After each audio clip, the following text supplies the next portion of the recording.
buying a new truck would have been a lot easier, but just not as cool.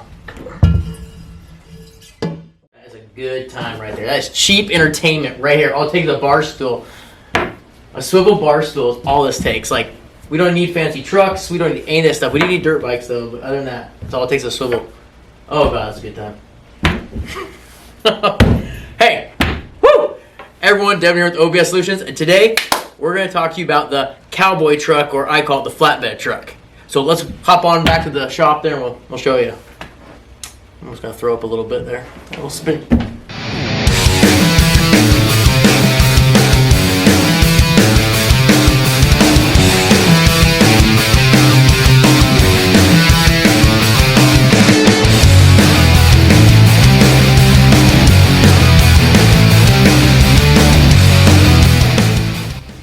Well, here you go, people. The Cowboy Truck. Now, obviously we're not done yet.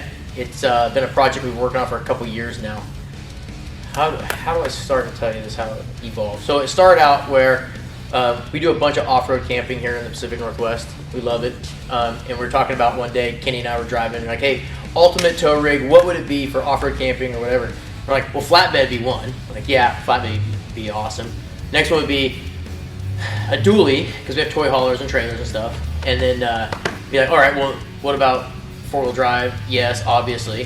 How about tire size? No bigger than 35 is what we're doing. It's kind of what we're thinking. But it needs to have a 35-inch spare. Great. Check, check. What else? Oh, power. Here in the Pacific Northwest, we have passes that are maybe not as big as some people's passes, but they get up to about 6,000 feet elevation. Pretty good grades around here. So we're like, well, it needs to have power to pull and not build heat when pulling. And, you know, and it has to be an OBS. Come on. I mean, really. So this is our spin off of, like, all those things.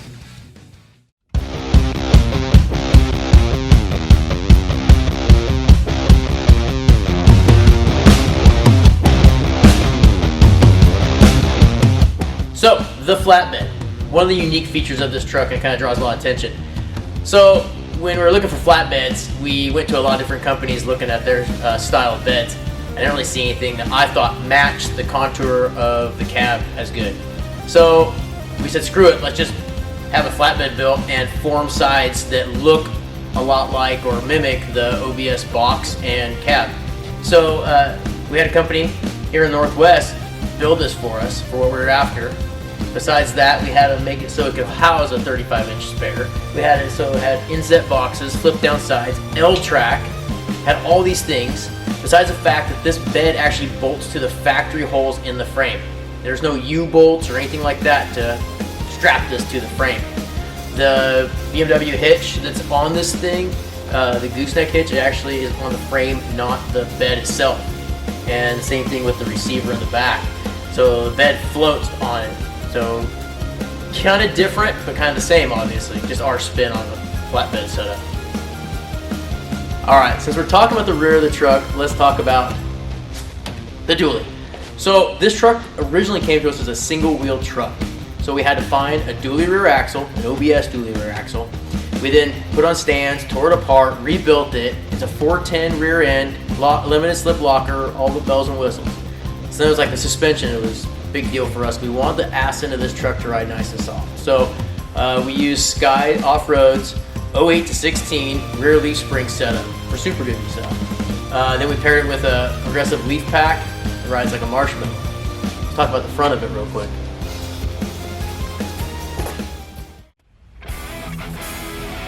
Okay, so up front, got more Sky Sparks. We have their Super Duty shackle reversal to 2-inch. It's the 99 to 04 spring setup. Still wasn't enough height though, so we declared the 35s. So we went with a 4-inch RevTech spring. We then said, well, let's just do crossover steering. If you do crossover steering, let's do the crossover track bar, all from Skies. Basically, it steers like a brand new truck, if not better. Okay, on the steering side, since we're talking about it, we put a brand new redhead steering gear in it, made it with the Borgson steering shaft. The other thing is we kept the stock Dana 60 axle. We just had to source out a set of OBS OG dually hubs, which was almost impossible to find. Then we said, well, we're here, let's just do the brakes too. So we did a power stop cross-drilled rotor with an updated heavy-duty caliper. We had done the rear brakes already. I didn't mention that when we talked about the rear. So we thought, well, hell, let's just get rid of that stupid vacuum boost and brake system. Let's do a hydro boost. So that we're all kind of set up for a hydro boost anyway, so let's just do it. So. All right, let's talk about leaf spring suspension. A lot of people assume that leaf springs are always going to ride harsh, and this is not true. I found this out when I first met the guys over at Skies Off-Road.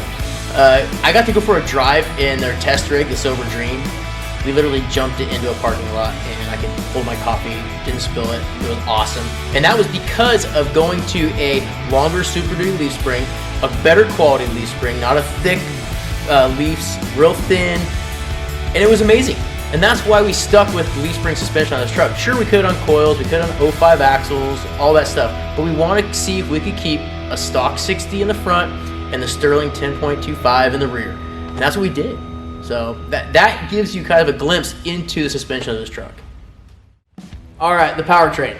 Now, there's 4 ingredients to this powertrain. 3 being people, 4th one being my wallet. The first one would be Dan over Obsession Diesel and his T4 kit. It's badass. He called us and said, hey, I got your solution to high EGTs and go. So it was awesome to hook up with Dan. The next one would be our great machinist Ryan over at AFX Machine. We gave him a block, said, here, have fun with it. Here's what we need for power. He did what he did. Last but not least, Matt over at Lucas Performance Diesel. Matt builds badass transmissions. He's goofy, but he builds a solid transmission. So we talked to him about E4OD. He said, screw that, let's do a 4R100. He built us a super stout 4R100, built input, all that stuff, forward drum, blah, blah, blah. One thing you'll notice on this engine is we cleaned up the engine bay and the wiring harness. We shortened the harness, we moved things off the valley, glow plug relay, got rid of that, moved it. Your exhaust pressure sensor, we got rid of that and moved it as well. We didn't really get rid of it. We just located things to open up the engine bay, open up the valley of the engine. Besides the little things like the Super Duty belt tensioner, it's the little things to us that matter. So we kind of do a little bit of spin to make the engine actually look less piggish with all the accessories and BS going on.